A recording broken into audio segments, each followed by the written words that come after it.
Hi, Katie here. If you listen to the podcast a lot and you haven't yet donated, please consider supporting this podcast. Podcasting is great. It allows long-form interviews to be long-form. It allows people to listen without having to listen to advertising. But we do need your support. Support for the art, for conversation, for information, for the creation of this podcast, and for podcasts yet to come. Podcasting is a wonderful thing. It puts radio in the hands of the creator. But it does need your support. If you're interested in supporting this podcast, please visit the donate page on our website, thebittersweetlife.net. Whatever you can give is so welcome, and we're so thankful for it, you can't even believe. A little bit goes a long way, particularly when you're supporting art that's just coming from the ground up. Thank you so much for your support and for listening. It's nice to go on this journey together.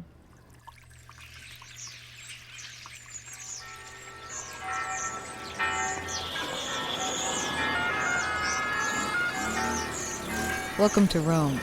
This is The Bittersweet Life with Katie Sewell and Tiffany Parks.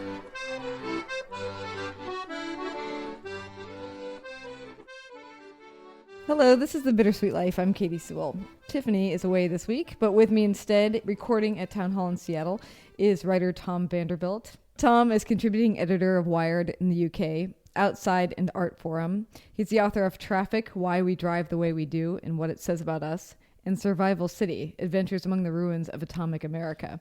His latest book, and why we're talking today, is called You May Also Like, Taste in an Endless Age of Choice.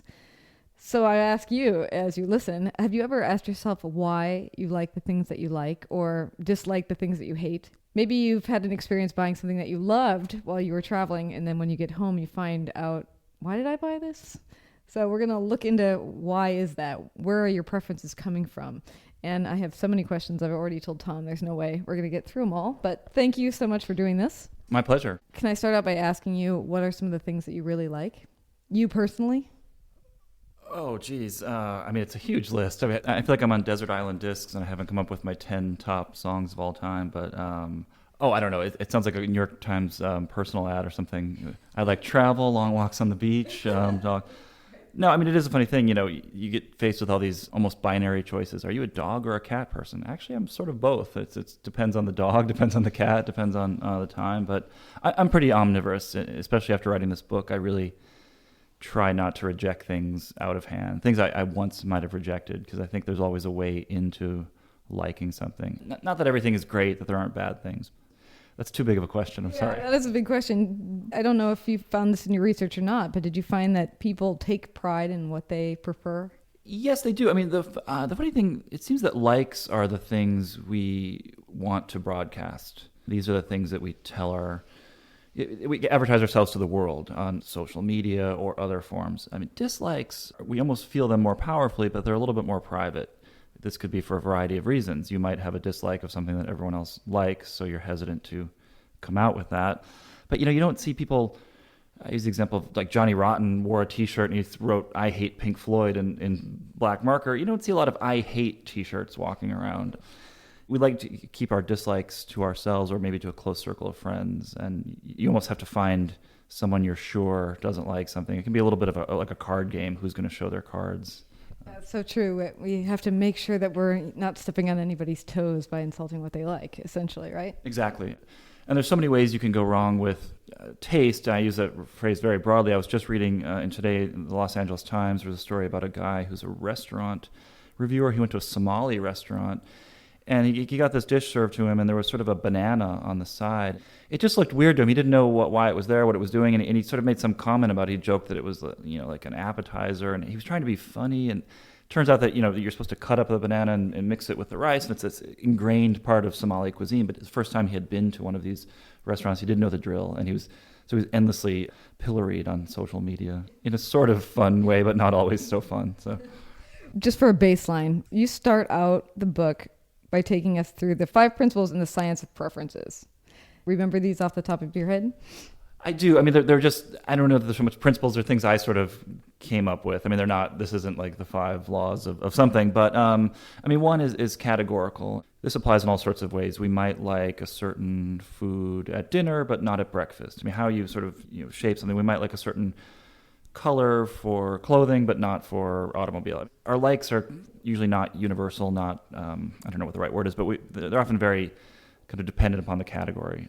Contextuality would be another thing. Thinking of you were mentioning going abroad and picking up something, you find this great hat, everyone's wearing it, you think it's great, you bring it back, you're sort of like, what just happened on the plane ride home? I became the person I normally am. I'm not that person in the exotic place. We take a lot of cues from what's around us, social learning, so context. And there's a lot of ways context apply. There's been studies about if you're eating at an Italian restaurant and you hear Italian-themed music, it can increase your liking. So having those contextual cues can do that. Third would be, just constructed. I think sometimes when we're asked a question, do you like the blue or red cover of this book? You might not really have an answer, but the mere proposing of that question prompts you to come up with something, and you almost create the rationale afterwards. Fourth would be comparative. Yeah, I mean, I just think it gets back to social learning. We're always making decisions about something with other people in mind, either pro or con. We want to do something because we saw someone doing it. We want to not do something because we saw too many people doing it, for example. The last one would be congenital. And that was just talking about how parents and children rarely share tastes, at least for very long. There's not kind of some genetic predisposition that's passed along that would explain your liking for much of anything. So those were 5 broad things I kind of came across, and they all had the letter C. Just based on all of those examples, that our tastes are really adaptive, that we are influenced by so many outside things. So does that mean that we even have a clue what our real true tastes are? I mean, it's a good question. It kind of gets to this larger question of what is our actual self. And I mean, I think we have maybe a stronger sense of that, but taste can be a much more fleeting, and it's ironic that we do get so defensive about them when they can shift so much, and we often do forget how much they will shift. I mean, one of my favorite experiments, they ask people how much would you pay to see your favorite band from 10 years ago play now versus how much would you pay to see your favorite band now play in 10 years. And people always favor the current band in 10 years, even though they've missed the very lesson there, which is they no longer care as much about the band they used to like. Their tastes change from past to present. They don't somehow think they're going to change as much from present to future. Yeah, it's sort of like looking back and seeing what you were wearing as a kid. And you think to yourself, how could I possibly be wearing that? You can't even relate to your old fashioned sense, so to speak. Yeah, exactly. I mean, this talk tonight, I have just a photo of myself in college wearing acid wash jeans, and it's I look at it and I just laugh. And at the time, of course, I was not laughing. I thought it was at the absolute height of style, and no one steered me away from that. I mean, maybe I was a dork then, and I'm a dork now. I don't know. No, but a lot of people were wearing these things, and we now look back in almost horror. I think haven't they kind of come back a little bit in sort of an ironic way, but no. I mean, the point is that, it's we don't look at each other right now and think that we are currently experiencing some form of questionable taste that society 10 years from now will judge us harshly for. We think we're just living who we are, and this is how we're going to be, and nothing's going to change. Yeah, it does seem like fashion, you talk about this a little bit in the book, but fashion seems to be one of those things that changes pretty quickly, and that we're making a statement, but we're also willing to follow what other people are doing a little bit more. Can you explain that? I mean, fashion is, almost by definition, is meant to change. And I mentioned in the book, I talked to the head of Saks. He gives some statistic. I think it's 60% of what they stock will sell in the first X number of weeks, first 4 weeks. People come in and they want to see what's new. They don't want to know what was happening last year. And fashion, because it's cheaper than other forms of consumption, obviously like cars or houses or heavy pieces of furniture, you can work with that, especially nowadays. You can go to H&M and buy a fairly decent looking shirt for $15. If it turns out to not be the right bet on whatever style was happening, or you feel awkward about it, I mean, you just sort of chuck it. I mean, that's sort of what's happened.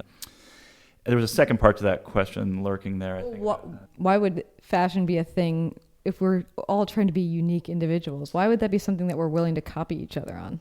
Yeah, I think there's a thing people have identified, some psychologists, called conformist distinction. And even as we're trying to be essentially like each other, which you could argue goes back to this evolutionary past of small groups, and needing to conform to basically survive, there's this second part that we, within that group or within larger groups, we may still want to not be utterly conformist. We may want to have just the smallest amount of distinction. And it varies per person. There's a range here.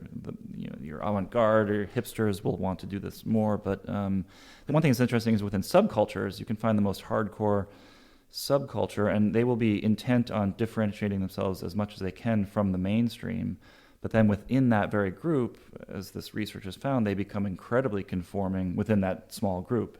You can think of hardcore punk or other sorts of, where you see the very same clothes replicated, and it's almost as if they're dressing to a uniform, which in some sense they are. Well, maybe we should back up because I've gotten a little bit into the complex of how other people influence us and what we like. But can you explain, maybe if we go to one of your initial colors, why do people like the color blue? Why does it appeal to people the most? As a way of sort of getting at how do we even form likes initially? Like ones that are as basic as, this is my favorite color. Yeah, and this was a question that my daughter asked me, and I felt like I was just giving a quick response that a harried parent gives to their kid when they're asked 20 questions in a row like this about favorites. Did I have a favorite color? She asked me, what's your favorite color? Did I have a favorite color? I said blue, and I felt like, boy, is that sort of obvious? And then I thought, well, why would that be obvious? And is blue actually my favorite? If so, where did that come from? Is it because I simply see other people also enjoying blue? And that kind of doesn't take the story long enough either. Why are they enjoying blue? So I went to Stephen Palmer at UC Berkeley. He's a psychologist, runs the Palmer Lab, and he has a great theory that I like because it handles a lot of variations here, and it's called ecological valence. So it's a complicated way of saying, you were mentioning tastes are adaptive, and that we grow to like the color of the things we like most in the natural world. Say natural world, not iPods, consumer goods, but things in the natural world that we would have been exposed to and formed positive associations with. So blue, Palmer, generated this list of blue things in the world, and they're all pretty great. Blue sky, water, blueberries. There aren't a ton of negative things. But you can find them. So blue turns out to be the most preferred, and by saying most preferred, I'm not saying 90%, but there is a continuum here. Is it then an inherited thing that we're born liking blue? That's complicated by the fact that he has done research on infants, and they tend to stare longer at color cards, which are from the yellow-brown spectrum. And they use staring for infants as a proxy for liking. You can't actually ask them. We think they look at what they're fascinated and like. So then, what happens? Number one, why do infants like yellow-brown? And then why do they shift away? Because the longer they're on the planet, they're beginning to adjust to these things. I also like about Palmer's theory is the learning aspect sort of helps it to apply to more shorter-term color preferences, that if you go to school at a certain college that has a certain color scheme, you will, the theory goes, kind of pick up a subconscious liking for that color. I went to the University of Wisconsin at Madison. It's kind of a red.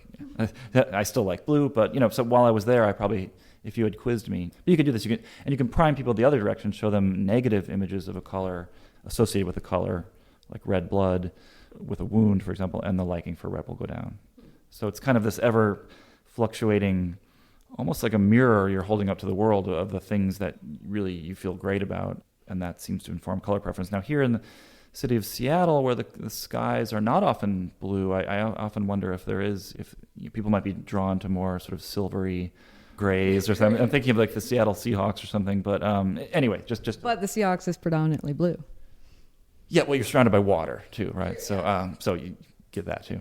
Yeah. And did they find out why infants are drawn to brown and yellow? I mean, a theory anyway. I mean, this is just Palmer saying that perhaps mother's nipple is in that color range, so infants being drawn to a primary nutrition source. I mean, there's a strong learning aspect to that, and and then they would, as they moved away from that, perhaps the yellow-brown. And they also begin to pick up some of the discussed things that might be associated with that. I mean, infants obviously don't care about feces. If you've ever kind of tried to change, they love that stuff. So they don't pick up that negative aspect of that till a couple years in. So then that might also influence that changing color. There was a story I told once on this podcast that when I was a kid, one of my favorite colors was magenta or hot pink. As I became an adult, it turned into blue and black. And then when I went abroad and started spending a lot of time working on myself artistically, all of a sudden it turned back into magenta. And then when I got back here, now it was turning back into blue. And do you have any theory on why that would be? It's not always the natural world, right? I tell the story in the book about living in Spain as an expat, and this is 1991, circa. I saw a lot of Spanish men wearing red pants, and where I came from then, that was a pretty bold choice. It's not as bold now, although, maybe it is. But so I bought a pair and began wearing them there and fancied myself like a proper, Madrileño gentleman. Then went back home and the pants never left the closet. They were just too fashion forward for me as a not the most adventurous person in that regard. I think the Onion even had sort of a headline that kind of joked about this, like man wearing pink glasses, maybe Dutch or something, or maybe foreign. There was some sort of joke about this that so European taste, you might pick up some other local inflection that would then go back. Yeah, and then when you get home, you realize I can't pull this off here. People know me here. So what is unmotivated preferences? I mean, that's just a little thing that some psychologists talk about sometimes it gets back to that thing when you're asked to make a choice, I think. And the example I use is the eternal toilet roll debate. Over, under. I mean, it's this trivial thing that people got worked up about in the Ann Landers column many years ago. But is there really a basis for that preference? If it's aesthetic, what is the aesthetic principle? Is it symmetry? I don't know. Is it functional? I mean, they both work, over, under. So lots of things like this, I feel like, just walking through a grocery store, there are some categories I really don't care that much about the thing I'm buying. So if I bought, bottled water, which I really don't buy, but where would I even begin to make a choice on that? It probably boils down to some weird thing about the packaging. In that case, I would think that's pretty unmotivated. I think one of the interesting things I started to notice after reading your book and during it actually is that how much of what we do in a day is just guided by what we like or trying to seek out what we might like as far as what we're buying, what we're eating, everything. I mean, is that a huge human motivation, is preferences? Yeah, but also habit too. So a lot of those, I'm not even sure we're making strong preferential judgments in a lot of those cases. We might just be relying on habitual behavior and we may even confuse that with something that is a genuine preference. I mean, I guess it's a fine line to draw there, and it's become even more so, apart from just being out in the world and making food decisions, which Brian Wansig at Cornell says we make 200 of those a day. You can go onto a internet site where we're exposed to that much more choice, Netflix, Spotify, what do I listen to next? What do I watch next? You start to think about that, then you're exposed to other weird little streams of other people's opinion that you find your own likes tested by other people. So yeah, I mean, I just, and this is in some ways why I wrote the book. I just found myself thinking about these things on a daily basis and just being asked to express my opinion and often not having an opinion or not having time to have an opinion and wondering how much of this was just pure habitual behavior, which I would guess a lot of it is, which gets into something that I talk about a lot, which do we know what we like or do we like what we know? And I think familiarity is a huge thing just for sheer efficiency. With music, for example, when I was young and I had a lot of surplus time, I could go out and try to find the most adventurous musical acts that no one else had heard of. Now my time is pretty limited, so I can try to find some contemporary version of that, or I can just sort of rest on my musical laurels and go back to things I was listening to back then that somewhat approximate things now. This sounds incredibly lazy and kind of like a Philistine move, but it's just sort of being efficient and what do you have time for in the day? Not all of us have time to track down obscure music. Yeah, it would have to be a passion of yours. And even when it's a passion, there are still limits. Yeah, I mean, and this is not to say my musical tastes have not evolved at all. I mean, there are new things I'm finding that just might be in different categories than, say, the things I was listening to a while ago. So in any case. And well, going back to the social media question, are those new things, even if they're trickling in slower, somehow guided by these computer algorithms or what other people are posting about on Facebook and liking? I think a lot of it still works in some of the old-fashioned ways. I mean, just to think of exposure and beginning to like what you're exposed to. I do a lot of writing. I wrote a lot of this book in a cafe in Brooklyn, and the people there are mostly younger than I am, and the music they're playing is music probably, in kind of a demographic way, is listened to by a younger audience than myself. But just being in there and overhearing this stuff again and again, and you start to, at first you're like, what is this? And then it just begins to sort of sink in. You're like, oh, there's that song, I like that hook. And soon you're pulling out your iPhone and Shazamming it and finding it's something that you think is not somehow appropriate for you, or but I think you're first asking though about algorithms. I mean, so yeah, I do find myself then going on to a site like Netflix, and that's a whole different experience because you don't have a way to just absorb films secondhand. You have to sort of seek them out. And with Netflix streaming, I find myself, this is just a weird personal thing, I sometimes find myself choosing a lower quality film than I think I would actually watch, only because they've put it in front of me and they've made it easy for me to find. And I mean, that's just something like getting into efficiency, and because you watched this, so I liked that, so it's sort of familiar, and maybe it's good, or I'll just watch this film again for the third time because it's there and it's easy. It is a double-edged sword. I mean, you still need to put in a certain effort to find the new things and to broaden yourself. The stuff can just be sort of spoon-fed to you in a very easy way. And just to conclude, this is one problem that these engineers deal with, is how do you strike this balance between discovery, finding the new stuff, and presenting people stuff based simply on their previous choices and leading them down this path of what they call overfitting, like presenting you. If you're a Beatles fan, you start a Beatles station on Pandora, okay, we'll play you a Beatles song, then we'll play you a George Harrison solo song, then we'll go back to the Beatles, and maybe that's what you want, maybe you want something else. So it's a very challenging thing. Yeah, hard for them to figure out how to actually target what we want, because there are going to be those cases where you watch something online and you hated it, and it just assumes that you watched that movie, and now just because you watched it, here's some other things. Yeah, and sometimes you don't want those things lingering around for very long, and you can strike them from you can toggle your preferences and things like that. And I mean, Last FM used to have a list they would publish of the most quickly deleted songs, things that were sort of downloaded to a person's playlist, and then quickly it was sort of the guilty pleasure playlist, and we all have those. Let's talk about guilty pleasures for a second. How does that fit into what we like? Yeah, I mean, it's funny. Guilty pleasures, I mean, on the one hand, they are genuine likes. It's an open question philosophically as to, is the pleasure partially stemming from the guilt? Would there be as much pleasure if we didn't have the guilt? Are we actually feeling any guilt? The other question is, why would you be feeling guilt? Who's making you feel that guilt? And that's where guilty pleasures gets in a little bit more of the social aspect of taste, people trying to prescribe behavior about what's acceptable to like. And one of my favorite experiments is to go to, which I did, is a site like Shutterstock, the photo stock agency. It's kind of an interesting way to look at how culture is depicted. And you type in the phrase guilty pleasure, and it's just a page of, the first page is filled with women, I mean, literally like holding chocolate and eating dessert and smiling. So I don't know, that's kind of a complex and disturbing message there. But someone pointed out to me it was similar in a way, but different to the women laughing alone with salad meme that a website brought up on these Shutterstock and other photo sites. A very common advertising image that is another form of less guilty pleasure, presumably. I still think I have guilty pleasures, and I actually enjoy that slightly illicit feel of watching something I feel is kind of not the best thing in the world. It's almost like a temporary vacation from your own carefully cultivated taste, if that doesn't sound too pretentious, which I'm sure it does. But.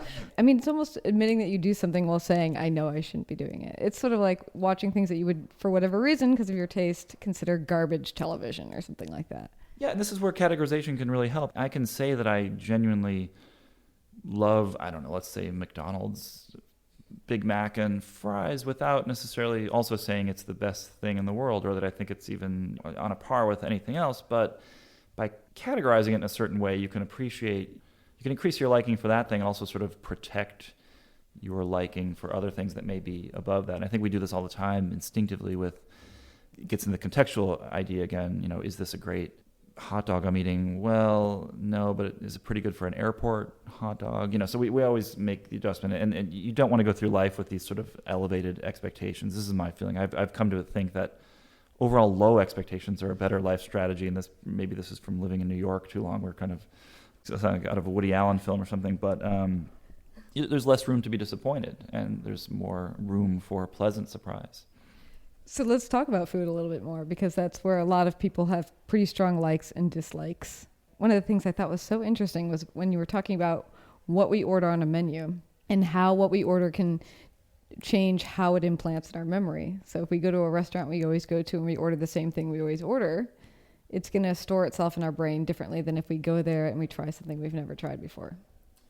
Yeah, this was something that Paul Rozin, who's he's a psychologist, but he researches food and likes and aversions, and he brought this up to me that if you want to create a new memory, you should order something you've never had before. And gets into a point about memory and pleasure and liking, is that a good deal of it is based on anticipation and memory, probably more so than the actual experience in the moment. We spend the whole day thinking about this great meal we're going to have later, then we might think about it the next day. The actual consumption was probably 10 minutes or something. And then because a lot of it takes place in those realms, there's chance for sort of biases to creep in. One way we all experience this, I think, is the classic trope of people feeling that the music of their youth was better. And this is sort of a universal thing. People say, well, baby boomers always said that about Woodstock, but every generation sort of says this and feels something like this. And I think what's happening is this selective bias that your memory is employing on you, that you're really only sort of remembering the songs that you liked. You're kind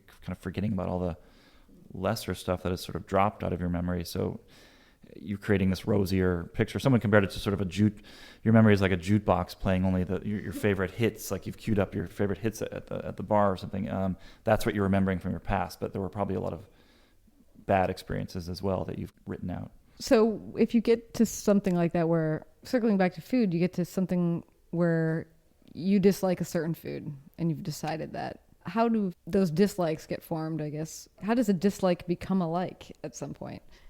That's a great question. I mean, because the mere exposure theory states in psychology that just being exposed to something multiple times will increase your liking. There's a complication of that, though, which states that if you start with a pre-existing dislike, that mere exposure to that same thing can only sharpen your dislike. So the question of in food, it's a funny question. Really, the only strong dislikes we should have biologically are things to which we've had a severe, let's just say, nauseous reaction to actually expunge the food from our body. And that seems to have a particularly powerful implant upon our memory. All sorts of other things, though, really don't. I mean, if you're allergic to something, that doesn't necessarily mean you don't like it. So the question of how do you change that is very complicated. I mean, there's classic things that pretty much no one starts out liking, like whiskey or very strong taste. And I think those come with this nice post-benefit of alcohol or caffeine with coffee. So it becomes a conditioned sort of liking process. We begin to like it. It's an acquired taste, but what's interesting about that philosophically is you're not really liking the taste of the thing when you first had it. You've transformed that thing in your brain. Not only have you associated the positive benefits of caffeine or alcohol with that drink, the drink actually tastes different, but it is the same drink. You're the one who's changed, and I think that's the funny way that the things we like can actually change who we are as people over time. And it's kind of this dynamic two-way process that I find interesting. Well, that gives me hope. My sister listens to this podcast, and she doesn't eat a wide variety of foods. She always says that, and this is something I was thinking about when reading this chapter, is there are people who are foodies that you say, oh, well, I don't like avocados. They're like, well, try one. Just try one. Just try one. You'll like it, I swear. And she can't stand that because she doesn't want to try one, which is part of her personality. But what is that about? Why do we try to force our likes onto somebody else? Or why we argue about what we like with each other? Yeah, I think there's a phenomenon in psychology which we think that our own views are more widely shared than they often are. And I think that's often with taste. If you're experiencing pleasure, it might be hard to really understand from something like something's on your tongue and giving you pleasure. How could that not? I'm human, you're human. How could you not have that same positive experience? And it is a funny thing. I talked to some beer judges in this regard because this is something I'm always, with my dad, for example, he's this lifelong kind of drinker of kind of traditional American mass market beers, which existed before the craft revolution. And I was trying to push these craft beers on him. And these beer judges were telling me, well, the exact wrong thing to do would be to just sort of present him with super hoppy bomb IPA and slam it down and say, this is going to change your life. You need to drink this right now. I mean, number one, people get a little bit defensive. I mean, number two, it's going to be such a leap from what his whole mental categorization of what beer is. You sort of need these training wheels, not to sound patronizing, but we need some bridge there. And that's why you often find this phrase, a starter IPA or something in Sierra Nevada, which was a pretty radical beer back in the day, but now is perceived as a little bit more mild, so you could start with something like that and work your way up the chain of complexity. You see this all the time in all kinds of other things. Entryways into music or art, you might start with something a little more mild before getting to the more complex stuff. But at the end of the day, to go back to your question, yeah, there is this almost hopeful quest there that we think that we're going to convert someone. And I was doing it in college with mixtapes, like this mixtape is going to change your life. And then my friend told me, well, I didn't really like song number 3. That really took that personally. Like, I personally put song number 3 at the song number 3 mark. Oh, right. that was important. Like, yeah, how did that not change your life? Do we have a tendency to align ourselves with people who are similar in our likes and dislikes? Absolutely. I mean, this is social homophily is the kind of the nice scientific term for it. Birds of a feather flock together. This, I'm trying to think of a good example here. I mean, one thing is that, for example, Facebook, there was some research done when people were given anonymously generated records, but they were looking at people's likes they expressed, and just through those likes, they could predict with pretty strong certainty a number of factors about that person: gender, race, educational backgrounds. This is changing, especially with popular culture consumption, and this has been talked about for over a decade now, but we are becoming more sort of omnivorous is the word. We're free-ranging across more genres. People used to restrict themselves more, where if you were sort of a highbrow, only listen to opera. Now you might talk about how I like opera, but I also dabble in these other forms. That is changing a bit, but there's still a strongly correlative thing with taste, and this was really brought home to me at an experiment I did at this startup that no longer exists called Hunch.com. It was bought by eBay, but they do this thing where they ask you a series of questions, and the questions start pretty broad, and they're things you think would be easy to predict about a person, like, do you speak a foreign language? And after question number 18, it was getting pretty specific. Have you donated blood? Have you done this? Have you done that? And they were taking my answers and comparing them to answers given by the people I've simply followed or who followed me on Twitter. And they weren't actually reading their tweets or anything. It was just who they were. And there was a really strong correlation, upwards of 90%. And as the person joked to me, people's own self-correlation often isn't that high. So just the people, it turns out the people who I follow on Twitter and who follow me have a pretty strong shared outlook on a lot of these questions, and by association, taste. Doesn't mean there's not exceptions, and the exceptions are sometimes the interesting. We all have our own weird little, quirks that you can't quite pigeonhole, and that's what makes life interesting, right? Yeah, I mean, because we all want to think of ourselves as being very unique, and very unique being a bad way to put it, but unique snowflakes. When reading your book, the more and more I read it, the more I think, no, we're not. We're very influenced by each other. How we like something, as you point out, can have to do with what music's playing in the background at the time, or our experiences in a likable time or preference can be so influenced by everything that's happening on the outside. Yeah, and I mean, even looking at this book cover, I think of something like in New York City, the way so many people read on devices now. So you don't have that. It was always a favorite thing to see what people were reading on the subway, and I think that even was sort of a subconscious street marketing thing, not intentionally, but that's how you picked up interesting cues. Now we don't see that. And thinking of e-readers, I was just in Canada talking to the people at Kobo, a big online retailer up there, and they were mentioning some interesting data about 50 Shades of Grey, for example, and how much that was actually selling in places, let's say Bible Belt states, where you think it might not have a strong reception. So what our advertised tastes are could be quite different to the tastes we sort of keep to ourselves, or we might really be secretly dabbling in all these things, and whether we call them guilty pleasures or something else, but often there is a kind of a disconnect there between the publicly broadcast taste and those secret things. Yeah, it's almost as if we have some sort of accepted cultural thing of what we think is good and what is an acquired taste, or there's no accounting for taste. Yeah, there's no accounting for taste, exactly. Yeah, and usually I have a Google search on that phrase, and 99% of the time when it comes up, it's someone talking about something someone else is doing, as a way of, I don't understand why they're doing that. We kind of think of our tastes as these sort of rational things that have a good reason, and then when we see someone else doing something, we say, well, that's kind of weird. They must be sort of a strange person, which relates to something in psychology called sort of the actor-observer effect, that we explain our own actions away by these rational things and then attribute other people's actions to something about their personality.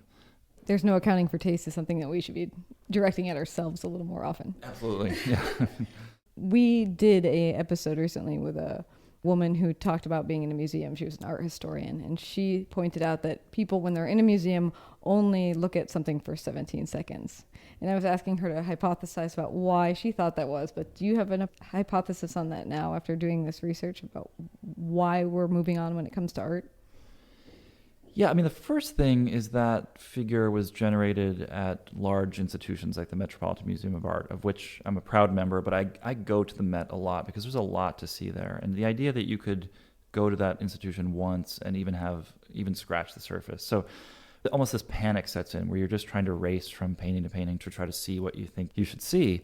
Art, it's been mentioned, is this funny thing where you decide how much time to give it. Like a song is 3 minutes, a movie is 2 hours. Art, you can give it 17 seconds. You can stand in front of it for 15 minutes if you want.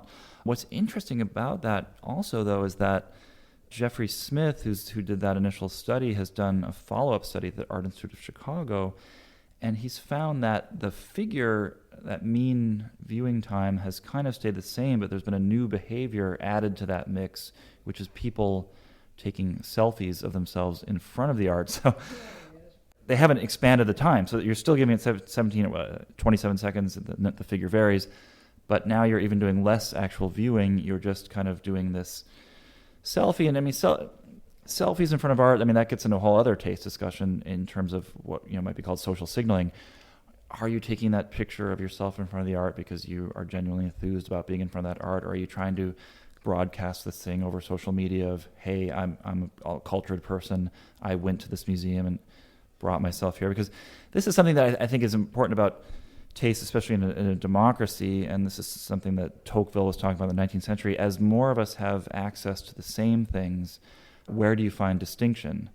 I used to go to record stores, try to find like these Japanese pressings of vinyl, and now I can just find all that on Spotify. So now what becomes source of distinction might be something like going to the secret show that this band did at a Williamsburg art gallery that no one else knew about, and hey, I took a picture of myself there. Something like that. We're trying to find this new form of currency. So yeah, so art, I ever since I saw that figure, I now try to spend at least a minute in front, even if I don't particularly find the painting that interesting, because there might be something there that I haven't seen. I'll just mention one other thing about looking at paintings that I found really fascinating. A study was done at the Whitney about people wearing headphones and looking at paintings, which I'm not going to say that's a bad idea, but it does privilege one form of viewing. Ask those people afterwards questions about that painting, and all they can report to you is what the tape told them. When you ask them about something that was not featured in the discussion, it's almost like they weren't looking at it. This kind of cognitive tunneling was happening where they were just looking at what they were told to look at and left the other stuff. So my advice is, if you're going to use a guided audio tour, do it twice. Do it once with a guided audio tour, then walk back and just look at it on your own, either before or after. I don't think that it matters which, but one of the other things you talk about with art is that we often have a gut reaction to certain paintings. We like and dislike it almost so fast that we couldn't possibly have actually seen it. Where is that coming from? Psychologists have made the argument that gets back to these basic instinctual things about making instantaneous, let's say, food decisions. And I mean, we are evolved to make very rapid decisions in the field.